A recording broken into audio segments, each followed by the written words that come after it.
Hey there, fellow marketers, Professor Wolters here, and today we're here on the beaches of Aruba to talk about location excellence in sustainable competitive advantages. Because I'll be honest, Aruba has a sustainable competitive advantage in their location because they're in the Caribbean, the Southern Caribbean, which is gorgeous with the beautiful water and waves and stuff like that.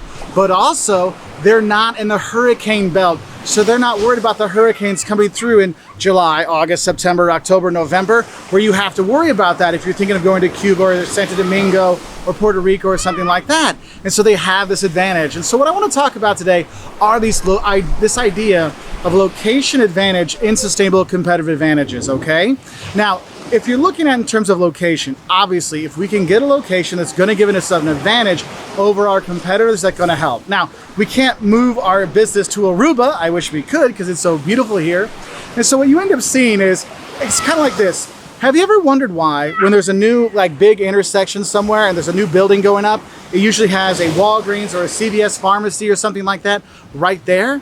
Because Walgreens and CVS know we need to be at a big intersection. We need to be where multiple roads are coming through, because then people, if they're going to work or coming home from work, they're going to come and buy from us because we're convenient. Because think about it, if you have your shop in the subdivision or near the subdivision, there are people that will go to the closest shop to buy the toilet paper they just ran out of, the diapers they just ran out of, and things like that, instead of driving the 20, 30, 40 minutes to go to the big box store, right? And so you use that convenience for your advantage. I mean, think about real estate. What are the key parts of real estate? The three key parts: location, location, location.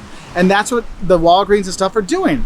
Also, Starbucks does that. When they're putting in their Starbucks coffee shops in all these high traffic areas, they know that people want to buy coffee and they're going to buy it from whoever has it, so we need to be in every location that's possible. Because it's really hard to beat convenience. I mean, think about it. What's your favorite coffee shop? Is it out of the way, or is it on your way to work? Is it by your work? Is it by your home? There's usually a kind of a convenience part of it that means, look, I love my vanilla chai from, Dunkin' Donuts, but I'm usually by Barnes & Noble and I like my friends there, so I go to the Barnes & Noble and get that because it's by where I work. And that's why retailers and stuff like that do locate closer to their customers. Another thing you might not think of when I think location is actually your website, if you have a good website. I mean, think about Amazon.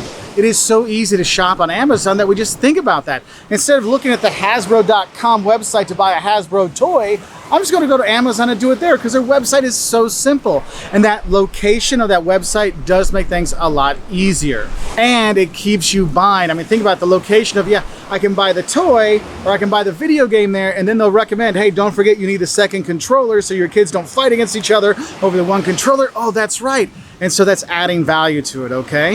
And the thing is, to maintain the sustainable competitive advantage sometimes mean you have to keep buying more real estate. I mean, McDonald's is always looking for good spots to put a new store. Starbucks is always looking, where's there a lot of traffic and people are not walking with Starbucks? They're looking for these things. So you have to constantly keep up with that, because if you think about it, what was one time the nice neighborhood, maybe it's just the not as nice neighborhood. These things switch, and so that good location that's been a sustainable competitive advantage for 20 years might change because, this neighborhood isn't the neighborhood anymore that we want to be in. We want to be in another neighborhood. Or maybe we want to open up another shop in another neighborhood. Because if we buy a shop in another neighborhood, that might actually keep our competitors out. I mean, there's a reason why you might see a Starbucks on both sides of the street, because the Starbucks on this side and the Starbucks on this side, that Caribou Coffee might say, you know what? There's too many coffee shops there. We might not be able to make it, so we won't go there. So they've used that location to their advantage, okay?